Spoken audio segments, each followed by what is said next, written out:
आपको गिरिजा शंकर शर्मा का सादर नमस्कार।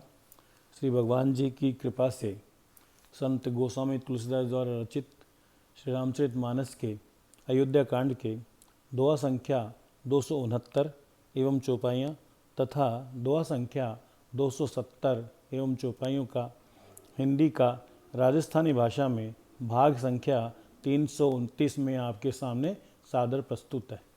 राम सिया राम जय जय राम।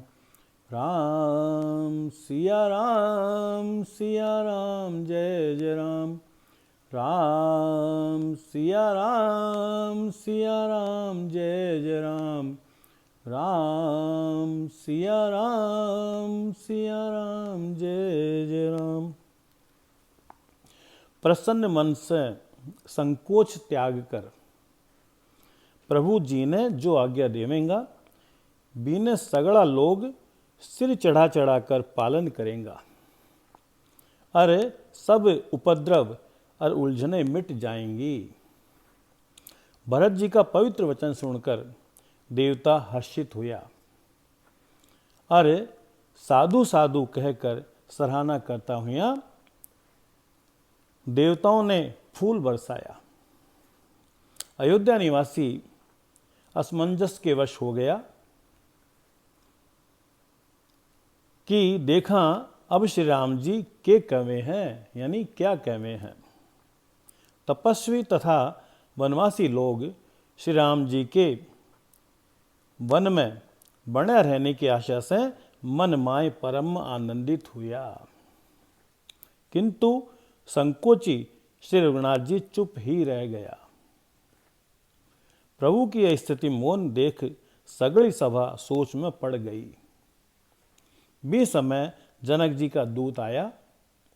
यह सुनकर मुनि वशिष्ठ जी ने उन्हें तुरंत बुलवा लिया। उन्होंने आकर प्रणाम करके श्री रामचंद्र जी ने देखा। उनको मुनिया को सो वेश देखकर वह बहुत ही दुखी हुआ। मुनि श्रेष्ठ वशिष्ठ जी ने दूता से बात पूछी कि राजा जनक का कुशल समाचार कहो। यह मुनि का कुशल प्रश्न सुनकर सकुचा कर पृथ्वी माड़े यानी पृथ्वी पर मस्तक नवाकर वह श्रेष्ठ दूत हाथ जोड़कर बोलिया, हे स्वामी, थाको आदर के साथ पूछणो यही हे गोसाई कुशल को कारण हो गयो।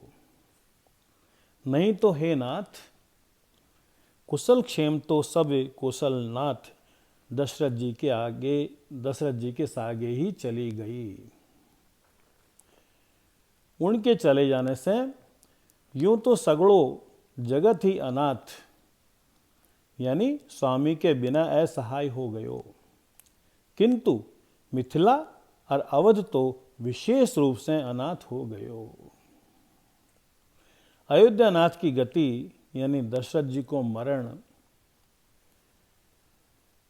सुनकर जनकपुरवासी सगड़ा लोग शोकवश बावड़ा हो गया, अर्थात शुद्ध बुद्ध भूल गया।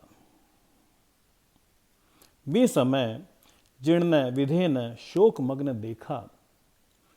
उनमें से कोई न अशोक को नहीं लाग्यो कि उनका विधेय यानी देहाभिमान रहित नाम साँच है, क्योंकि देहाभिमान से शून्य पुरुष न शोक कशो। रानी की कुचाल सुनकर राजा जनक जी ने कुछ सूझ न पड़ो। जया मणि के बिना सांप ने कोनी सूझे।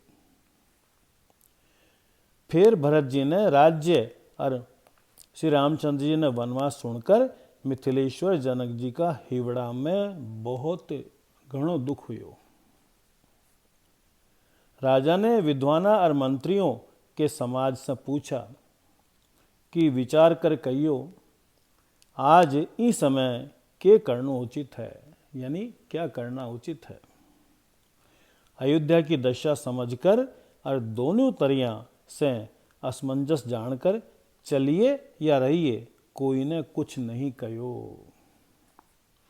जद कोई न कोई सम्मति कोनी दी।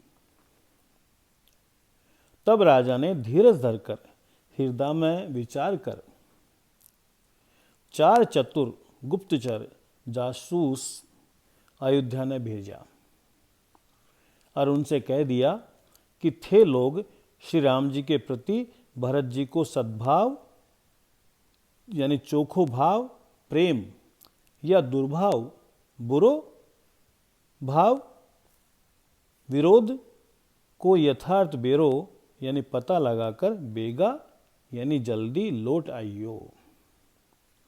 कोई न था को बेरो यानी पतो न लगने पावे।